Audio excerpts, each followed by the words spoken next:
Welcome to another episode of the Decoding Cross-Border Ecommerce podcast. We have an emergency episode here because we had an executive order that just came out. We've been anticipating it, removing de minimis effectively for commercial and postal shipments. We'll talk about both. So really quick, Aaron, before we do, Aaron and I, we've been in DC. Well, I've been there 4 times over the past 6 weeks.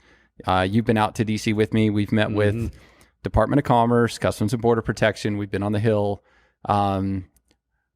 So we're aware of a lot of the things that are in here. So I think we can talk pretty coherently about some of them. And one, let's just get out of the way. Commercial is more simple. But today I think we'll focus on postal because it's the one with the biggest question marks. But commercial is going to impact a lot of merchants. Absolutely. Yeah. What are the messages you have for them today? Because they have till August 29th. Well, this is an emergency thing, but we still have to tell a bit of a joke. So why did the football coach go to the bank? I don't know. To get his quarterback. All right, let's move on. So yes, commercial shipments. This is most e-commerce, any e-commerce company out there selling into the U.S., there's no more duty-free treatment.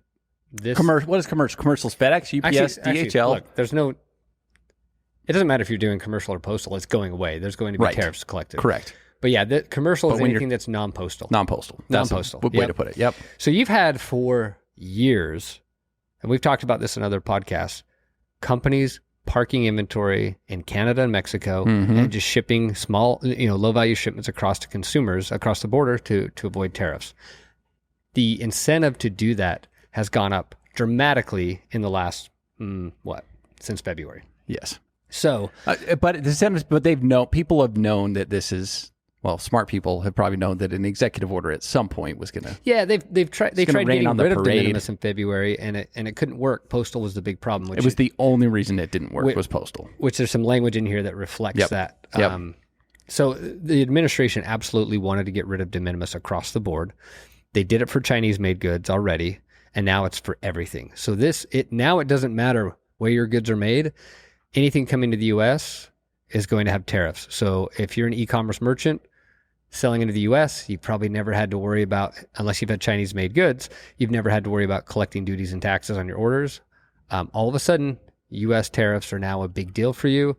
And that's where, obviously, for Zonos, that's what we do is we help collect those tariffs. We help tons of merchants. We work with all over the world in calculating tariffs and helping them be compliant. And the message to our existing customers are, you don't have to do anything. No, we got you covered. Yep. I know it's a pain. It's not ideal.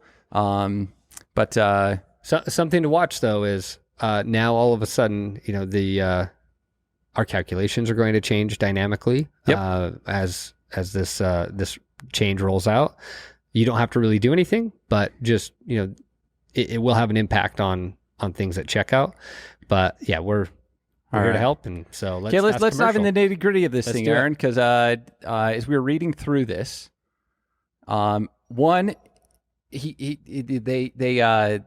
kept the other executive orders around. They removed de minimis specifically around each executive order for Mexico, Canada, China, and then they removed it globally. So they kept them all kind of like separate from each other, but removed them all together. Does that make sense?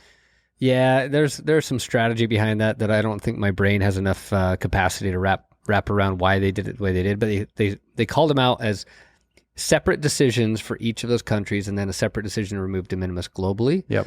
For a reason. Do we need to talk about it here? I didn't want to start speculating on the why, but the impact is de minimis is gone. Yeah. It says the secretary has notified me that adequate systems are now in place to fully and expeditiously process and collect duties for articles, blah, blah, blah. So, Aaron, I think we could take some credit here. We're a system that has been definitely evaluated to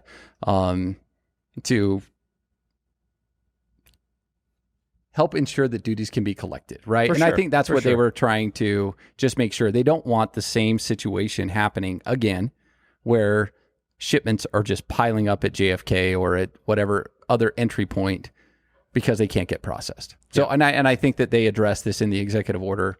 And the interesting thing is the problem about systems being in place was not commercial carriers. It's always been the post has been the problem. The systems are not full-fledged, ready to go, and a well-oiled machine. Quick reminder for everybody, because they haven't listened to the podcast. It's a guy at one entry point at JFK that does all the entries manually, looks at the box and figures it out, right? So that's not a system that's in place. So Customs and Border Protection, which we'll talk about another time, but put out put out some guidance on with an RFI. And anyways, we're in conversations with them, but trying to figure out how to clear at scale. I mean, it's a public RFI, but how to clear at scale shipments into the United States. Yeah, this is where in this executive order, what they did is they left in their actually let me see if I can find the exact verbiage. Shipments sent through the international. Which section are you in? I'm in section 2. Yep. That's where I am. Section 2, subsection B. Reading the scriptures with your kids here? What's going on? Okay. Okay, here we go. Shipments sent through the International Postal Network that would otherwise qualify for the de minimis exemption shall pass free of any duties except those specified in Section 3 of this order. So what they did is they came up with a special way to calculate duties for postal shipments that's different than your traditional duties. Right. But here's the most important part. And it says, and without the preparation of an entry by U.S. Customs and Border Protection until such time as CBP establishes a new entry process and publishes that process in the Federal Register. So what this is, you were talking about Larry, the current process today on shipments over 800, Larry's manually doing stuff. He's creating an entry for all of these shipments over 800. So they can let him in without an entry now. Yeah, so they're saying, look. In the meantime, CBP can just let this enter as long as they do a calculation of sorts. They just want the money. They just want the money. Give us the money, and we're going to let packages flow through until CBP puts a system in place where it says, "Yep, shall be." Okay, hold on. Qualified. Yeah, when they put systems in place, and using an appropriate entry type into ACE, right? At the end of that first paragraph. Yeah, but it's the B. Section B is where. Oh, okay. CBP is going to establish a new entry process. So forget about all the existing. And stuff. that's part of the RFI that they put out. They've made it very clear they would like to establish a new entry process that shipments can be written into ACE without the EDI process using an API, and somebody that can collect duties into the postal stream and remit duties to CBP. Yeah, that's part of the RFI. So that's where the point I'm trying to get to here is it's not going to be perfect out of the gate. They're not going to have everything in place, but they needed enough in place to get rid of the de minimis. And number one thing is we want somebody to pay us money. Wait. And we're going to get to that. I'm leading. They want somebody to pay us money. And we're not going to get the official entry process out of the gate. But we're going to create something new for Postal that's going to replace Larry, or upgrade Larry's job. Okay. Now, but that doesn't have to happen on day one, which day one, by the way, effective date this de minimis going away is only 30 days from now, which is August 29th. Yeah. Can the person paying be the recipient in the U.S. upon delivery? Sure doesn't say that. How come? It says transportation carrier. This is Postal we're talking about. This is just Postal. Transportation carriers. This is something they put in place. They already put this in place for transportation carriers to do this for shipments from China and Hong Kong. Yeah, turned into nothing. It's not working because none of the transportation carriers want to do it because they're the middleman in the process. They're not the post on the end, at the beginning or the end.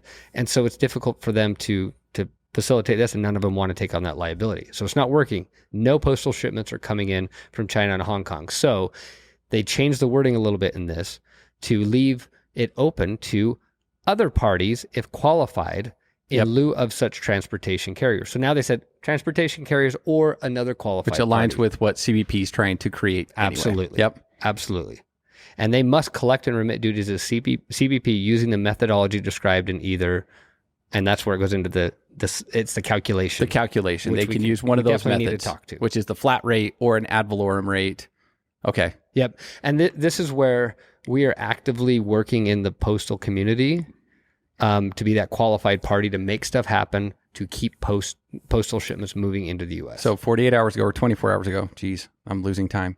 We had the Universal Postal Union here with us doing a podcast. We're going to post that as well. Listen to it because it really will go into the details of how the UPU is going to build out a system to do this with Zonos, right? To be able to collect the duties at origin, right? And remit that to CBP. Absolutely.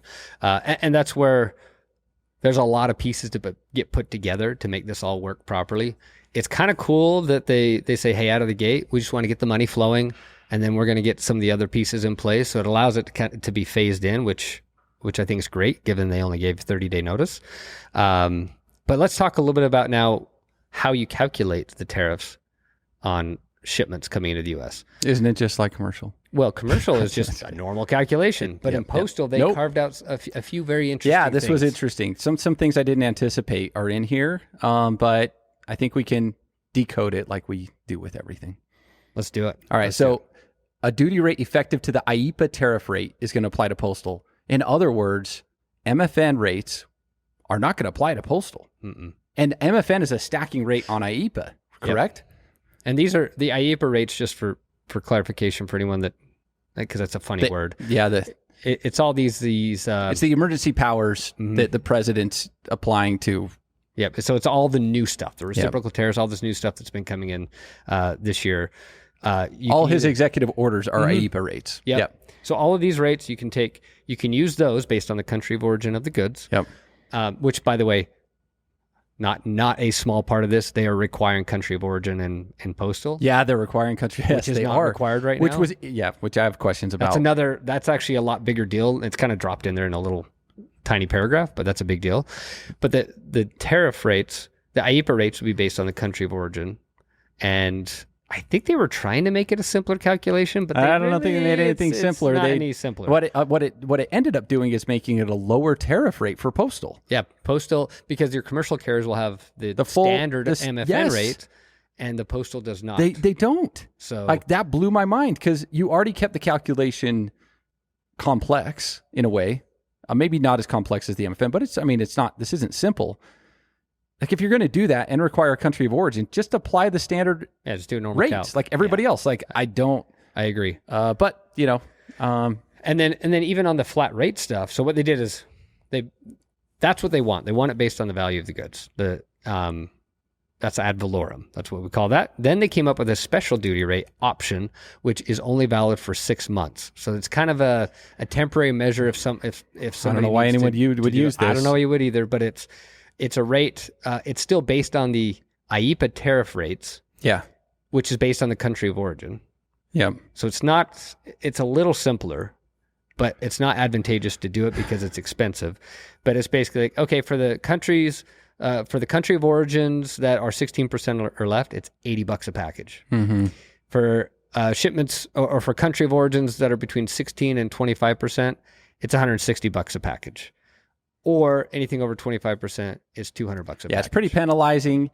And again, if you have the country of origin, now you can calculate a full rate. Just pay the full rate, the IEEPA rate, and don't get some weird penalty. You have enough data. Obviously we have AI that figures out the HTS code into the US. We can do a full calculation, and CBP can get the full amount.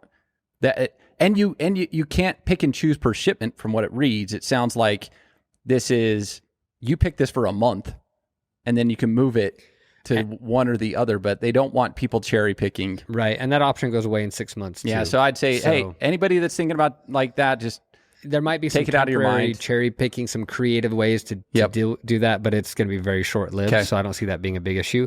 And the only way to cherry pick this is if you had really high value goods coming through the postal stream, which is very rare. Right.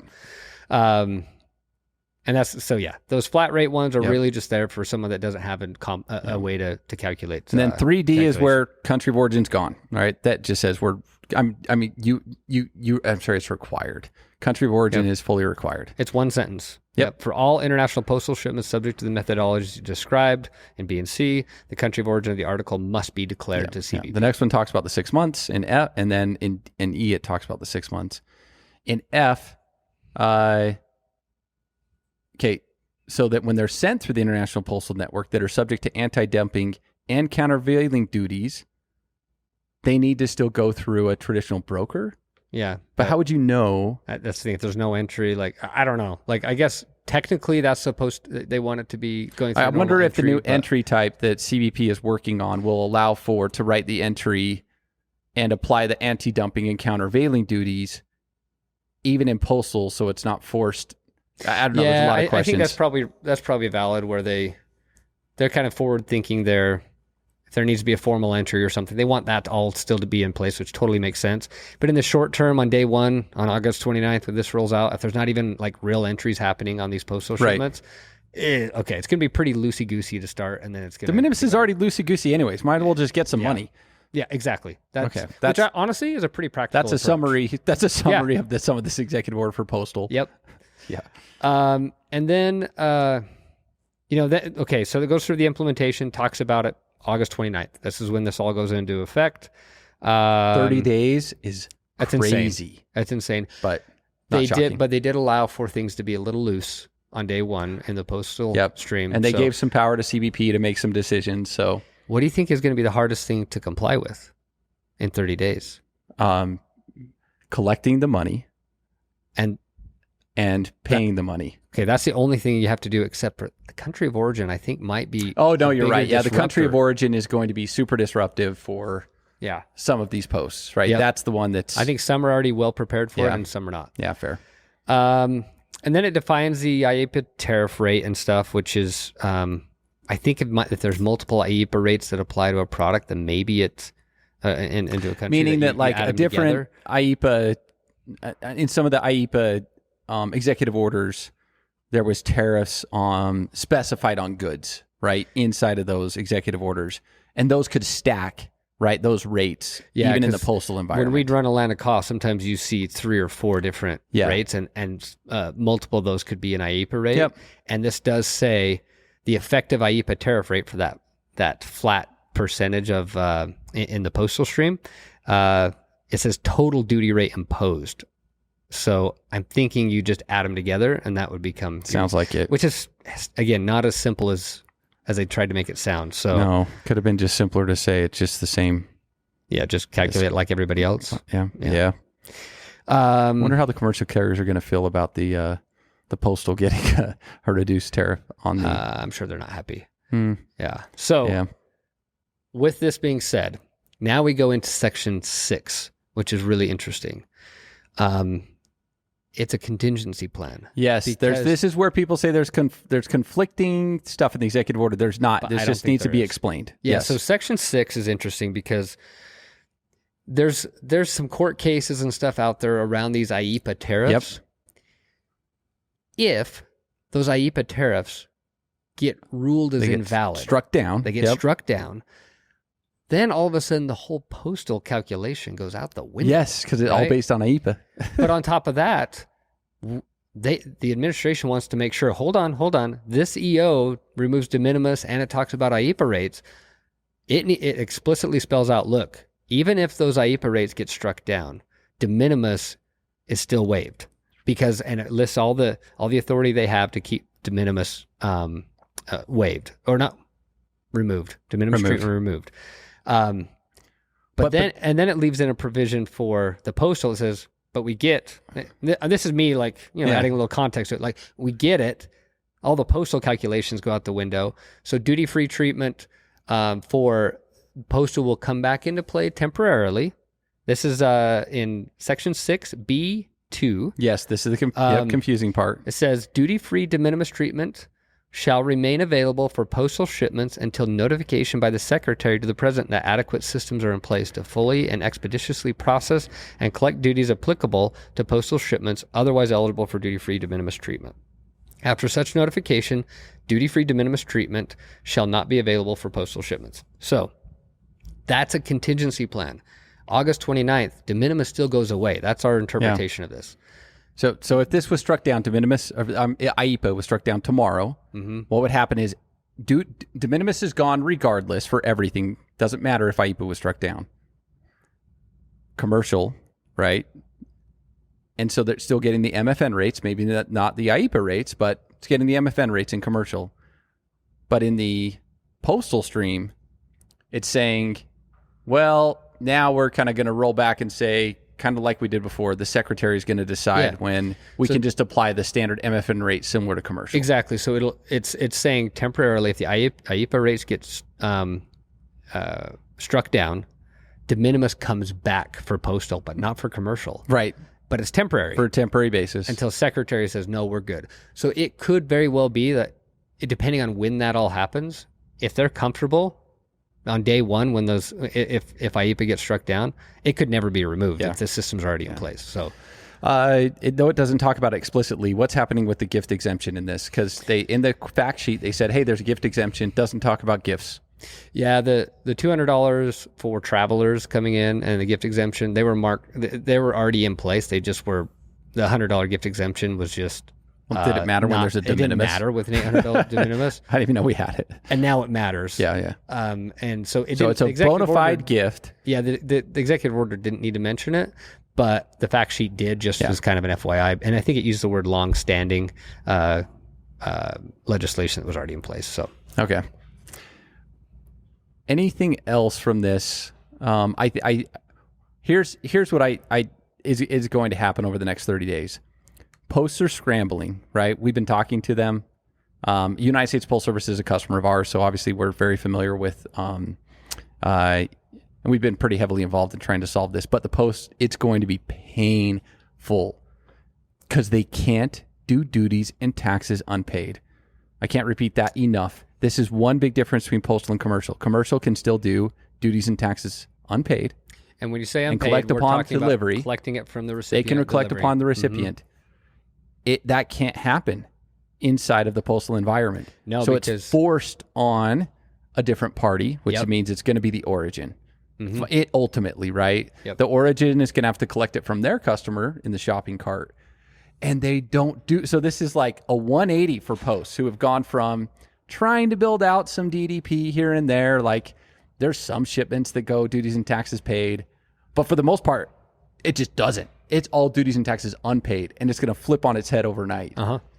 And I mean, Canada, think about it. The majority of their volume is to the U.S. They've never had to deal with duties and taxes paid to almost any country. They don't even think about this stuff. So like for Canada, this is going to be extreme. This is going to be a shock to the system. Yeah, this is going to be disruptive for everybody. Yep. And there's 30 days. And I think that's the message is like, we've been doing a lot of prep work for this. We knew it was coming. Yep.